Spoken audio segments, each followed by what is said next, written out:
ஓட்டை வச்சுக்கிட்டே இங்கே ஒரு பயம் ஒன்றும் பண்ண முடியல. நீங்கள் போடாத ஒரு ஓட்டை வச்சுக்கிட்டு ஸ்டேட் அசம்பிளியே கவுத்துட்டீங்களா? இதெல்லாம் சாமர்த்தியம் தான். உங்கள் கம்பெனிக்கு பெரிய மார்க்கெட்டிங். நீங்கள் உங்கள் கம்பெனிக்காக எதையும் செய்வீங்கன்னு ப்ரூவ் ஆயிடுச்சு இல்லை? அதுதான் உங்க சந்தேகம்னா என் கம்பெனி சிஇஓ போஸ்ட்டை இந்த நிமிஷமே நான் ரிசைன் பண்றேன். ஐ கிளியர்? அந்த கம்பெனியே இப்போ என்னோடது இல்லை. இப்போ என்ன சொல்றீங்க? இதெல்லாம் பண்ணி என் தலைவனை ஜெயிக்க முடியாது. எதற்கு ஆளே இல்லைங்கிற எண்ணம் தான் ஜனநாயகத்தோட முதல் ஆபத்து. உன் கான்பிடென்ட் நினைச்சு எனக்கு ரொம்ப சிரிப்பு தம்பி.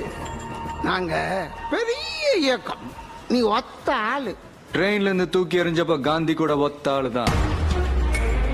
ஒத்தாளு கூட்டமா மாறுறதும் கூட்டம் ஒத்தாளா மாறுறதும் இப்பெல்லாம் ஒரே நாள் நடக்குதான்.